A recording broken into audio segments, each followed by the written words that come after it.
Sir जी sir. आपसे कानून पूछ रहा हूँ, कानून बताइए।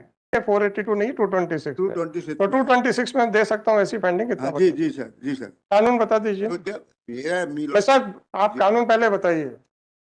आप बार बार डिफेंस ले रहे हैं, आपको वहां प्रूव करना पड़ेगा अपना डिफेंस। उसका डिफेंस हम सर एनआईए में प्रूव करेंगे। तो करिए ना। तो आप डिफेंस नहीं प्रूव करेंगे। ये एफआईआर के विरुद्ध मुझे बताइए सैंक्शन क्यों जरूरत थी? इसलिए ये आपका क्या सरकारी काम था? इसलिए इसलिए ये आपका क्या सरकारी काम से रिलेटेड है? हाँ, सरकारी काम से रिलेटेड। क्या रिलेटेड है सरकारी काम से? आपको अपने अपनी आर्गुमेंट तक कन्फाइन रखना है तो just tell me, I will not ask any question. FIR है, ये ड्रॉन डॉक्यूमेंट फोटो स्टेट पे की रही है। फोटो स्टेट पे जो है तभी भी मी लॉर्ड कोई एफआईआर नहीं होती, ओरिजिनल डॉक्यूमेंट्स होना चाहिए। मी लॉर्ड, मैं ध्रुवराज शर्मा पिटिशनर हूँ इसमें। ये पूरा केस जो है मी लॉर्ड, इसमें चार्जशीट पेश हो रही है मेरे साहब। चार्जशीट डिपार्टमेंटल चार्जशीट पेश हुई है? नहीं, डिपार्टमेंटल नहीं है। एफआईआर लॉन्च की थी जो counter blast to NI act case है। एफआईआर आपके खिलाफ हुई है? एनआई एक्ट का नोटिस दिया था मेरी डॉटर ने जो लंदन में है। किसको किसको नोटिस दिया था? ये मी लॉर्ड जो नोटिस लगा हुआ है, और ये नोटिस दिया था chief manager Sikandar Hafiz Khan, chief manager director reliable group, और Shri Abdul Tahir, chief executive officer reliable group and president authorise signatory Mandideep engineering. ठीक है, उन्होंने नोटिस दे दिया जी। फिर क्या हुआ? तो इस नोटिस के बाद इन्होंने एक एफआईआर दर्ज की जो कि इम्प्यून एफआईआर है है? ये एफआईआर ही चैलेंज में है? नहीं, ये चार्जशीट चैलेंज में है सर। अरे तो एफआईआर ही है ना असली मुसीबत की जड़। हाँ जी, हाँ जी। चेक चोरी करना बता रहे हैं 2008 में सर। 12/5/2008, 10 साल पुरानी।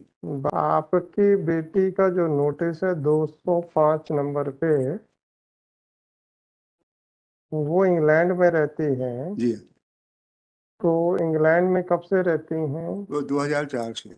2004 से हैं। तो 2008 में कहते हैं चेक चोरी हुआ, और आपके हिसाब से ये चेक कब दिए गए थे? 2017 में? चेक दिए गए थे 2009 में। 2009 में चेक दिए गए थे? जी। किस बात के लिए? ये इस बात के लिए दिए गए थे, मेरा लड़का जो है सर, मैं मेंटली आईआईटी टॉपर रहा, मेंटली इल था, यूएसए में था। तो उसको जब वो मेंटली इल हो गया तो इंडिया में आया, तो एलोपैथिक इलाज किया था, तो इलाज से कोई फायदा नहीं हो रहा था। होम्योपैथी इलाज से फायदा हुआ, तो वर्ल्ड लेवल का एक होम्योपैथी हॉस्पिटल खोलने के लिए मेरे फादर, मतलब अभिलाषा के ग्रैंड फादर ने ये इन्वेस्टमेंट किया था इंडिया। आपके फादर ने इन्वेस्टमेंट किया था किसमें, इस चीज में? ये इनके यहाँ जो सिकंदर हाफिज खान और अब्दुल ताहिर, इनके यहाँ तो पे। हाँ, तो फिर वो हॉस्पिटल खुला क्या? हॉस्पिटल के लिए जब जमीन खरीदने के लिए पैसे की जरूरत पड़ी, 82,80,000 रुपए की, हाँ। 2017 में। इसमें कोई टाइम पीरियड नहीं था मिलोड कि जब जरूरत होगी आप ले लीजिए। तो चूंकि WHO का ऑर्गेनाइजेशन हमने 2012 में किया, वर्ल्ड होम्योपैथिक रिसर्च ऑर्गेनाइजेशन का चलने लगा, तो 2017 में हमने जो है 2018 में हमने इनसे पैसा मांगा 82,80,000। आपके दादाजी ने कब पैसे दिए थे? 2009 में हमने कहा। 2009 में? जी। और आपने पैसे वापस मांगे 2017 में? 2018 में। 18 में? तो चेक कब दिए गए? 2009 में दिए गए। मतलब 2009 में आपके दादाजी ने पैसे दिए, हाँ। बदले में चेक ले लिए? चेक दिया हैं? हाँ, चेक दिया। चेक ले लिए थे? चेक। अच्छी बात है। तो चेक के अलावा प्रोनोट भी दिया, प्रोनोट कुछ भी होगा। अभी तो 138 का आप सहारा ले रहे हो। जी हाँ, जी। 2009 में जो चेक लिया था वो खाली चेक था क्या? हाँ, ब्लैंक था। उसमें जो है अमाउंट भरा हुआ था और दस्तखत थे नीचे, और उसमें था कि आप चाहे जब भर सकते, जब चाहेंगे आप भर लीजिएगा। जी हाँ। अच्छा, ये किसको चेक दिया था? ये ग्रैंडफादर को दिया था। तो ग्रैंडफादर ने डॉटर का, इसमें क्या मी लॉर्ड एक इम्पोर्टेंट बात ये है। जस्ट अ मिनट, फिर आपकी बेटी ने नोटिस क्यों दिया? बेटी तो अथोराइज किया है उन्होंने, फादर क्या?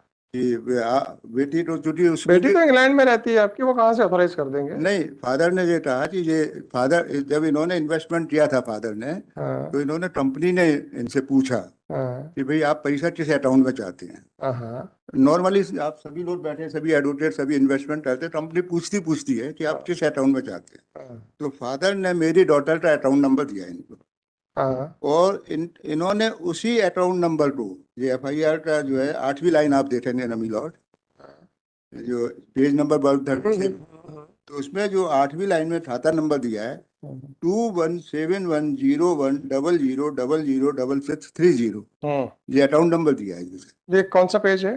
ये पेज नंबर 137 है मिलोट। अच्छा, इसमें 8वें लाइन में अकाउंट नंबर दिया है 21710100006630 और ये कह रहे हैं ये कंपनी का अकाउंट है और इस अकाउंट के चेक चोरी हुए हैं। अब आप इसका मिलोट जो है ये अकाउंट कब बंद हो गया था?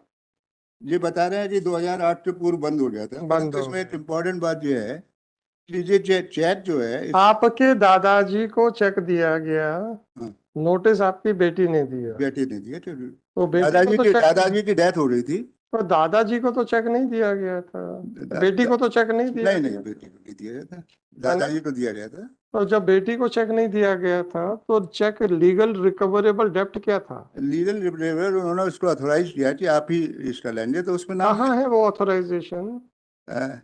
मिलोट वो चेक दे रहे थे और वो भी भाई साहब, ये आप डिफेंस ले रहे हो, आपको 482 का स्कोप पता होना चाहिए। 482 नहीं, आर्टिकल 226 पर किया। आप कहीं पर भी आइए, जी हाँ, आपको स्कोप पता होना चाहिए। जी हाँ। तो आप ये बताइए कि आपका वर्बल डिफेंस हम कैसे मान सकते हैं?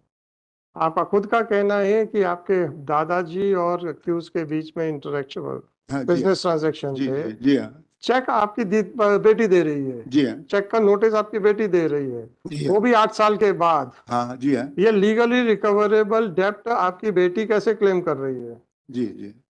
तो ये तो आपका डिफेंस है। उसमें एनआई एक्ट के नोटिस में सारी चीजें मिलोट दर्ज है उसमें। भाई साहब, आपने भरी है, हैं? आपने भरी है, आपका खुद का एडमिशन है। हाँ, ये 8 साल के बाद की तारीख आपने भरी है, भरी है। No problem. जी हाँ, जब आप कह रहे हो कि आपके पिताजी ने चेक दिया था, पैसा दिया था और आपके पिताजी को चेक दिया गया था, जी जी सर। तो आपकी बेटी के लिए रिकवरेबल डेप्ट कहाँ है? लीगली रिकवरेबल डेप्ट आपकी बेटी कैसे पिक्चर में आ गई? बेटी के लिए ही मिलोट उन्होंने ये आपका डिफेंस है। जी हाँ, जी हाँ। तो मैं आपका डिफेंस कंसिडर कैसे कर सकता हूँ? 226 मैं लीडोट एक चीज और आपको महत्वपूर्ण बताना चाह रहा हूँ। बताइए। मैं एक मिनट बस पेज नंबर 240 पर लेटा लीजिए। जी, ये अकाउंट नंबर आया ही इसलिए कि फादर ने ये कहा था पैसा इसी को देना है। ये आपका डिफेंस है साहब, मैं ये फंडिंग नहीं दे सकता। या कानून बता दीजिए मुझे कि मैं ऐसी फंडिंग दे सकता हूँ। जब इनके पास अकाउंट है। मिस्टर, जी सर। आपसे कानून पूछ रहा हूँ, कानून बताइए। मैं आपसे कानून पूछ रहा हूँ, कानून बताइए। ऐसी फंडिंग मैं 226 में या 482 में दे सकता हूँ। आपने कहा ये 482 नहीं, 226 है। 226 तो 226 में दे सकता हूँ ऐसी फंडिंग, कितना हाँ, जी जी सर, जी सर। कानून बता दीजिए। तो जब मेरा मिलो सर, आप कानून पहले बताइए। आप बार बार डिफेंस ले रहे हैं, आपको वहां प्रूव करना पड़ेगा अपना डिफेंस। उसका डिफेंस हम सर एनआई एक्ट में प्रूव करेंगे। तो करिए ना। तो आप डिफेंस नहीं प्रूव करेंगे। ये एफआईआर के विरुद्ध एफआईआर जब दूसरा चीज क्या है, इन्होंने जो है इन्होंने जो आरोप लगाया है कि आपने डिप्टी कमिश्नर सेल टैक्स की हैसियत से टैक्स चढ़ाया, पदासीन सत्यों दुरुपयोग किया, तो इसमें बिना सैंक्शन के जो है जो एफआईआर दर्ज नहीं हो सकती थी। और 2005 का मैटर किसकी सैंक्शन चाहिए थी? स्टेट गवर्नमेंट की सैंक्शन क्यों? इसलिए चाहिए थी ये सेक्शन दे दे रहे हैं। मुझे मालूम है कानून, मुझे मत दिखाइए ये नेताओं की तरह। जी हाँ, आप मुझे बताइए सैंक्शन क्यों जरूरत थी? इसलिए ये आपका क्या सरकारी काम था? इसलिए ये आपका क्या सरकारी काम से रिलेटेड है? हाँ, सरकारी काम से रिलेटेड। क्या रिलेटेड है सरकारी काम से? चार्जशीट पढ़िए ना मिलोट, पढ़ाइए ना। मैं पढ़ा रहा हूँ। तब हमें जानकारी प्राप्त हुई जबकि लीगल नोटिस मिला, और ये इन्होंने जो कंप्लेंट बनाई है मिलोट 12/5/2000। आपके पिताजी ने इनको 80-90 लाख रुपए इन्वेस्ट किए थे, उसकी क्या सोर्सेस है? उसका क्या सोर्स है, उसका क्या डॉक्यूमेंट है? उसके डॉक्यूमेंट सर हमारे पास में जो है ना, हम कि आपके पिताजी ने जी हाँ 80-90 लाख रुपए इन्वेस्ट किए थे हाँ 2008 में, जी हाँ। उसका क्या डॉक्यूमेंट है? उसका डॉक्यूमेंट ये है कि इनका प्रोनोट है हमारे पास में। वो प्रोनोट क्या है सर? आप तो गवर्नमेंट ऑफिशियल थे। हाँ, pronote. Whether it is a private document or it is a public document of which a judicial notice can be taken. हाँ जी हाँ। मैंने आपसे पूछा सर, आपका ये सर ये मिलोट चाहे चोरी की शिकायत है। सर प्लीज, जी, अगर आपको अपनी आर्गुमेंट तक कन्फाइन रखना है तो just tell me, I will not ask any question. FIR है, ये क्लोन डॉक्यूमेंट फोटो स्टेट पे की रही है। फोटो स्टेट पे जो है कभी भी मिलोट कोई एफआईआर नहीं होती, ओरिजिनल डॉक्यूमेंट्स होना चाहिए। संबंध में ये जजमेंट है सुप्रीम कोर्ट के भी जजमेंट। क्या ये है ये जितने भी इनके डॉक्यूमेंट फोर्ज हैं तो फोर्ज जी जी, कहाँ लिखा है कि फोटो ये है ना, मैं पैरा नंबर 13 से पढ़ रहा हूँ। आप क्यों रिलाई कर रहे हैं? ये इसलिए कर रहे हैं कि ये जो चार्जशीट जो पेश है ना, वो फोटो स्टेट डॉक्यूमेंट्स पर तो है। क्या हो गया? तो फोटो स्टेट डॉक्यूमेंट्स तो एडमिसिबल ही नहीं है ना।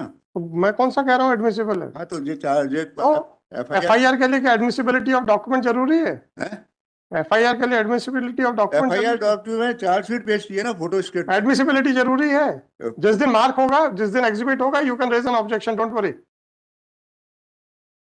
एफआईआर जब भाई साहब, एफआईआर लॉन्च करने के लिए क्या डॉक्यूमेंट का एडमिसिबल होना जरूरी है? फिर मी लॉर्ड, इनके द्वारा जब ये पता चला कि इनके द्वारा फोर्जरी की गई है 217101, तो इनके द्वारा एक क्लोन डॉक्यूमेंट बनाया गया। ये तो आप डिसाइड करो, मैं कैसे डिसाइड करूंगा? नहीं, मैं बता देता हूँ ना सर। आप बताते रहिए ना, मैं डिसाइड कैसे करूंगा?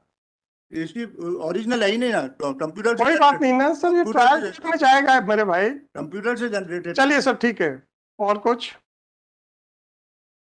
You are unnecessarily mixing the case with the stage which is. ये मी लॉर्ड जो है, ये सुप्रीम कोर्ट के जजमेंट है, दीजिए। जिसके तहत जो है सेंशन इनको लेना जरूरी है। क्या लेना जरूरी है? सेंशन लेना जरूरी थी स्टेट। अच्छी बात है सर। और सर दूसरी चीज जो है, ये जो है टाइम बार हो चुका मिला।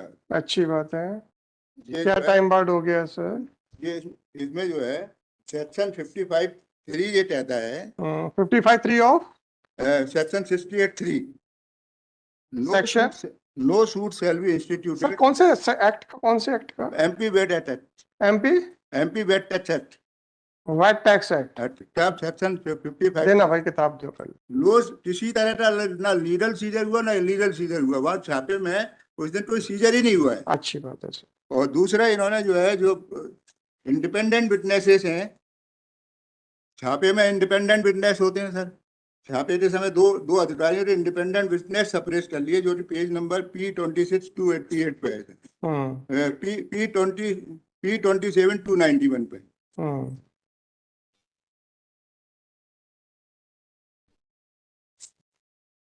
जी सर।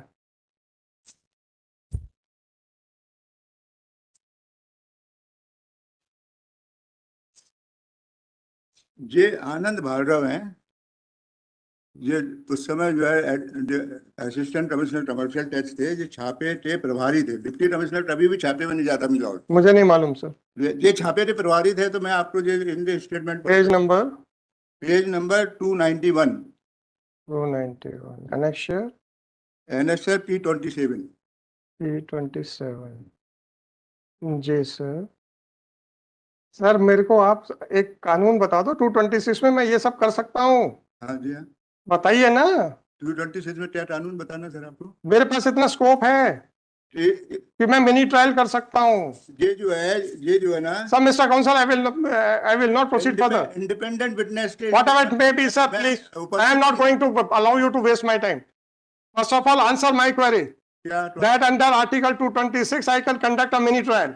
आर्टिकल 226 इसलिए लगेगा मिनी ऑर्डर इसमें? अरे, I can conduct a mini trial. मैं नहीं कह रहा हूँ कि लगेगा कि नहीं लगेगा, मैं मिनी ट्रायल कर सकता हूँ, ये मैं पूछ रहा हूँ आपसे। नहीं, मिनी ट्रायल की बात ही नहीं है इसमें। आप कर रहे हैं मिनी ट्रायल की बात। इन्होंने सप्रेस किया ना चार्जशीट में से। तो आप डिफेंस है आपका। नहीं, पहले आप मुझे 226 के प्रोविजंस बताइए सर। मैं बताता हूँ, otherwise I will not allow you to waste. हाँ, नहीं, आपको बता। और क्या मत बताइए, जो जजमेंट्स बताइए मेरे को। हाँ, जजमेंट ही बता रहा हूँ। हाँ प्लीज जल्दी बताइए sir, I have to rise. ये भजन लाल का जजमेंट। हाँ देख लिया मैंने भजन लाल का जजमेंट सर। नहीं, ये मैं बता रहा हूँ। पढ़ लिया मैंने, मुझे मालूम है। नहीं, इसका पैरा जी आप देख लीजिए।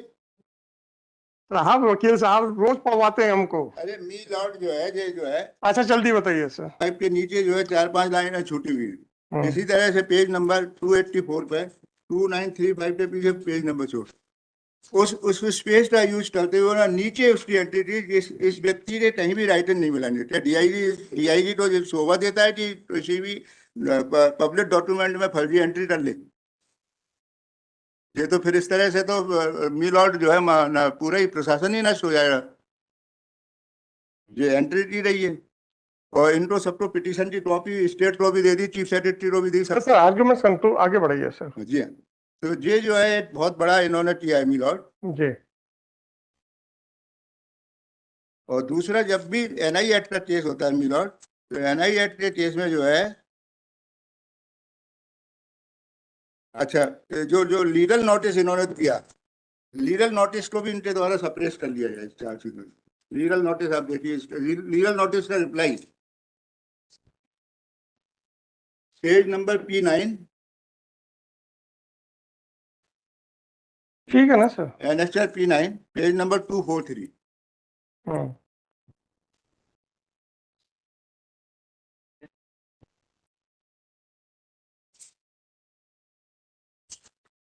इसके लीगल नोटिस के लास्ट पैरा पे मी लॉर्ड देखिए, पेज नंबर पेज नंबर 245। 241, देखिए page number page number 245, 241, annexure. Annexure P9 है मी लॉर्ड। हाँ जी जी। इसमें भी लास्ट में जो है एनआई एक्ट का जो लीगल नोटिस है वो वैल्यूएबल नोटिस माना जाता है, अनकंट्रोवर्टेड डॉक्यूमेंट माना जाता है हसन कुमार की लाइट में। ये डॉक्यूमेंट अनकंट्रोवर्टेड है। इसमें किसकी लाइट में सर? है किस जजमेंट की लाइट में? हर्षेंद्र कुमार के जजमेंट की लाइट में हाई कोर्ट को उसको ट्वेस्ट करने में लेना चाहिए। ये क्या कह रहे हैं, जब चेक चोरी किसके खाते चेक चोरी हुए 2171 की, तो जब 217 इनका अकाउंट नंबर ही नहीं है 2171, तो कैसे चेक चोरी कर सकते थे? चेक चोरी का एलिगेशन ही डाला था इनका। और दूसरी चीज, ये पैरा 4 में कह रहे हैं, पेज नंबर 244 पे आ जाइए, इसमें कह रहे हैं कि उक्त छापे के दौरान आपके पिता ध्रुवराज शर्मा द्वारा मेरे पेज नंबर 244 मिलॉर्ड, इसमें मैंने इंपॉर्टेंट लाया है सर। इसको परसों सुबह कंटिन्यू करेंगे। हैं? परसों सुबह कंटिन्यू करेंगे सर। जी ठीक है, थैंक यू वेरी मच।